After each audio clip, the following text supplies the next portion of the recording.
दिल्ली में कोरोना बहुत तेज़ी से फैल रहा है, जैसे कि देश में भी बाकी हिस्सों में काफ़ी तेज़ी से फैल रहा है। पिछले 24 घंटे में दिल्ली में लगभग 24,000 केसेस आए हैं।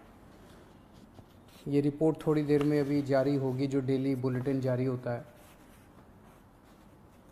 पिछले 24 घंटे में 24,000 केसेस आए हैं।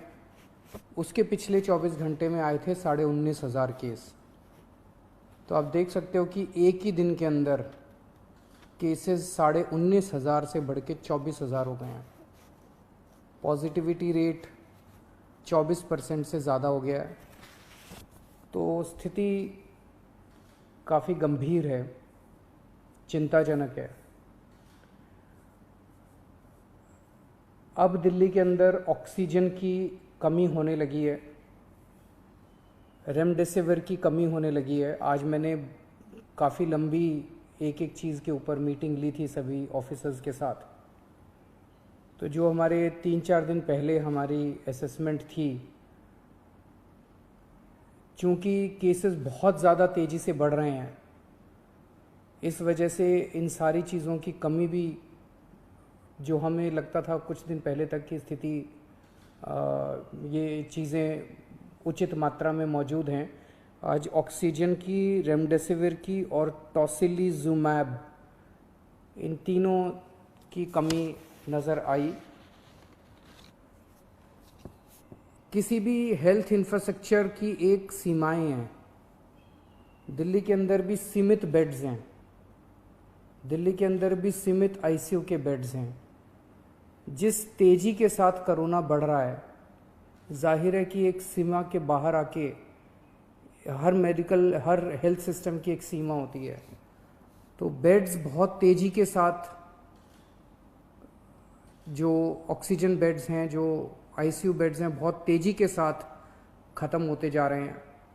लेकिन आपकी सरकार पूरी कोशिश कर रही है कि बेड्स को और ज़्यादा से ज़्यादा बढ़ाया जाए। पिछले कुछ दिनों में हमने कई कदम उठाए, जिसकी वजह से बेड्स को काफ़ी ज़्यादा बढ़ाया गया और अभी तक दिल्ली में बेड्स की कमी नहीं होने दी गई। अभी भी आने वाले कुछ दिनों के अंदर हमने बेड्स को बढ़ाने के लिए कई कदम उठा रहे हैं और अगले कुछ दिनों के अंदर ही, 2-4 दिनों के अंदर ही, मैं उम्मीद करता हूं कि बड़े स्केल के ऊपर बेड्स हम बढ़ा पाएंगे। कोशिश करेंगे कि अगर कोई मरीज़ को बेड चाहिए, सीरियस मरीज़ हो, उसको ऑक्सीजन चाहिए, तो ऑक्सीजन की दिक्कत नहीं होनी चाहिए उसको। हमारा इस वक्त सबसे मेन मकसद है, इसमें सबसे ज़्यादा ज़रूरी हो जाता है कि मरीज को ऑक्सीजन की ज़रूरत होती है। तो हम जितने ज़्यादा से ज़्यादा बेड्स क्रिएट कर रहे हैं, हम कोशिश कर रहे हैं कि उनको ऑक्सीजन बेड्स बनाया जाए, ताकि एक लेवल के सीरियस मरीजों को उसके ऊपर इलाज किया जा सके। तो यमुना स्पोर्ट्स कॉम्प्लेक्स में और कॉमनवेल्थ गेम्स में लगभग 1300 ऑक्सीजन बेड्स का इंतज़ाम किया जा रहा है। राधा स्वामी सत्संग ब्यास में शुरू में अभी 2,500 बेड्स का इंतज़ाम कर रहे हैं और उसके तुरंत बाद फिर 2,500 बेड्स का और इंतज़ाम करेंगे।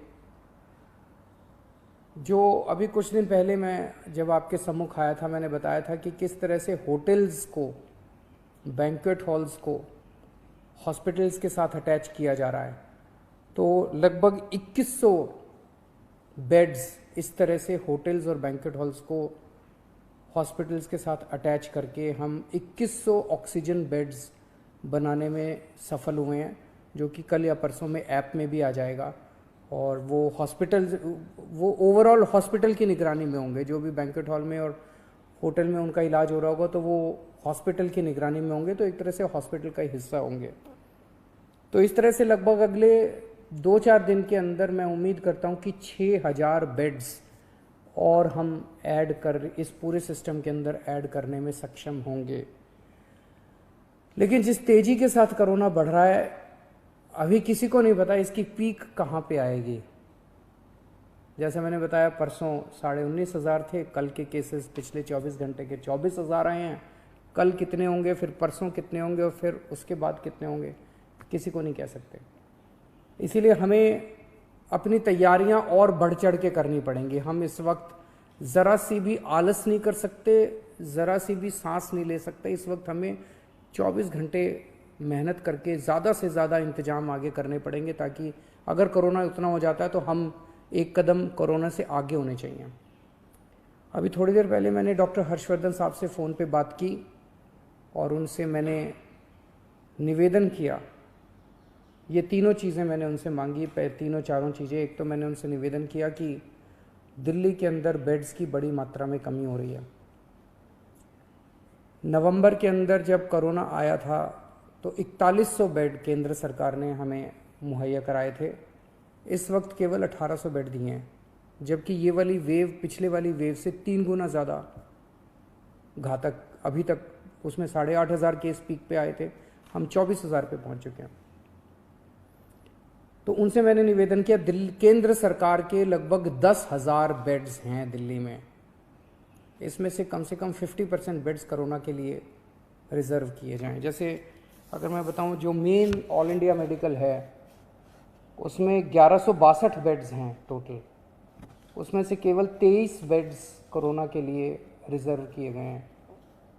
सफदरजंग हॉस्पिटल है, उसमें 2900 बेड्स हैं टोटल, उसमें से केवल 204 बेड्स कोरोना के लिए रिज़र्व किए गए हैं। तो मेरा एक उनसे निवेदन था कि कम से कम 50% बेड्स कोरोना के लिए अगर रिज़र्व किए जाएं तो एकदम से 3-4 हज़ार बेड्स एक्स्ट्रा कोरोना के मरीज़ों को मिल सकते हैं, और उसी तरह से आईसीयू के अंदर भी बेड्स दिए जाएं। दूसरा, उनको मैंने बताया कि किस तरह से दिल्ली के अंदर ऑक्सीजन की कमी हो रही है। अगर ऑक्सीजन की तुरंत सप्लाई दिल्ली में की जाए, और प्राइवेट हॉस्पिटल्स में आज मुझे बताया गया है कि ज़्यादा कमी हो रही है, तो अगर ऑक्सीजन की सप्लाई तुरंत करवा दी जाए। और तीसरा, मैंने उनको बताया कि रेमडेसिविर और टोसिलिजुमैब की काफ़ी किल्लत हो रही है, अगर वो मुहैया कराई जा सके। हमें केंद्र सरकार से हमेशा कोरोना की लड़ाई के दौरान मदद मिली है, और मैं पूरी उम्मीद करता हूं कि इस बार भी केंद्र सरकार दिल्ली में हमें पूरी मदद मिलेगी। ये भी सामने ऐसी खबरें आई हैं कि ये कुछ दवाइयाँ जिनकी शॉर्टेज हो रही है, इसकी शायद कभी ब्लैक मार्केटिंग ना हो रही हो, होर्डिंग ना हो रही हो।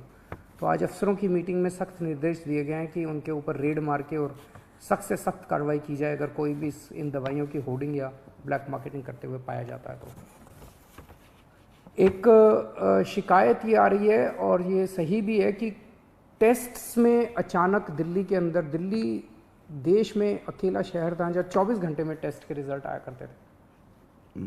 पिछले कुछ दिनों से 3-3, 4-4 दिन लग रहे हैं टेस्ट्स में, ये शिकायतें आ रही हैं। और उसका कारण ये है कि कुछ लैब्स ने अपनी कैपेसिटी से ज़्यादा सैंपल उठाने चालू कर दिए हैं। उनकी कैपेसिटी मान लीजिए 5,000 की है दिन की, वो 10,000 ले लेते हैं, 15,000 सैंपल डेली ले लेते हैं, और वो एक देने सैंपल का रिजल्ट देने में उनको 3-3, 4-4 दिन लग जाते हैं। इससे नुकसान आप समझिए कि एक सीरियस मरीज, उसने आज सैंपल दिया, उसका रिजल्ट अगर 3 दिन बाद आएगा, 3 दिन के अंदर तो उस व्यक्ति की मौत भी हो सकती है। तो उनकी ज़िंदगी के साथ खेल रहे हैं। ऐसी लैब्स के खिलाफ सख्त कार्रवाई की जाएगी जो अपनी कैपेसिटी से ज़्यादा सैंपल उठाते हैं और 24 घंटे के अंदर रिपोर्ट नहीं देते। और सभी डीएम्स को भी इंस्ट्रक्शंस दिए गए हैं कि किसी भी लैब को सैंपल देने के पहले देखें कि उनके पास कुछ पेंडिंग सैंपल्स तो नहीं पड़े हुए हैं। उन लैब्स को बिल्कुल सैंपल ना दिए जाएं जो 24 घंटे के अंदर अपनी रिपोर्ट नहीं दे रहे हैं। कुछ हॉस्पिटल्स देखने को मिले, हमारा एक ऐप है दिल्ली सरकार का, उस ऐप में आपको रियल टाइम बेसिस पे पता चलता है कि किस अस्पताल के अंदर कितने बेड भरे हुए हैं, कितने बेड कोरोना के खाली हैं, कितने आईसीयू बेड हैं, कितने खाली हैं, कितने भरे हुए हैं। रियल टाइम बेसिस के ऊपर इस ऐप पे आप देख सकते हो। और ये ऐप हम नहीं चलाते, हर हॉस्पिटल को हमने पासवर्ड दिया हुआ है, वो हॉस्पिटल वाले खुद उसमें डेटा भरते हैं। तो जिस हॉस्पिटल ने अपने ऐप में, हमारे दिल्ली सरकार के ऐप में भरा हुआ है कि अभी मेरे पास 40 बेड खाली हैं, और कोई वहाँ जाता है और बेड मांगता है और अस्पताल मना कर देता है, तो ये इसके खिलाफ अब सख्त कार्रवाई की जाएगी। इस तरह की शिकायतें आ रही हैं कि ऐप में दिखा रहे हैं कि बेड है, लेकिन अस्पताल बेड दे नहीं रहे, वहाँ जाते हैं तो कहते हैं बेड खाली नहीं है। ऐसे अस्पतालों के खिलाफ जो गलत जानकारी भर रहे हैं, जो फ़ोन पे ठीक जानकारी नहीं दे रहे हैं, और ऐप में होते हुए भी अगर वो मरीज को बेड नहीं देते हैं, ऐसे अस्पतालों के खिलाफ अब सख्त कार्रवाई की जाएगी। कोरोना से निपटने के लिए हमें मजबूरी में ये वीकेंड कर्फ्यू लगाना पड़ा। चारों तरफ से खबर आ रही है कि लोग इसका अच्छे से पालन कर रहे हैं। अगले कुछ दिनों तक हम स्थिति पे नज़र रखे हुए हैं। अगर स्थिति और गंभीर होती है और अगर हमें जो भी कदम इसको कंट्रोल करने के लिए, आपकी ज़िंदगी बचाने के लिए, आपकी सुरक्षा के लिए, आपके स्वास्थ्य के लिए जो भी कदम उठाने पड़ेंगे, हम कदम उठाएंगे। और मैं उम्मीद करता हूं कि आज तक जैसे आपने मेरा साथ दिया, हर कदम पे जो भी कदम हमने उठाया आपने साथ दिया, आप इसी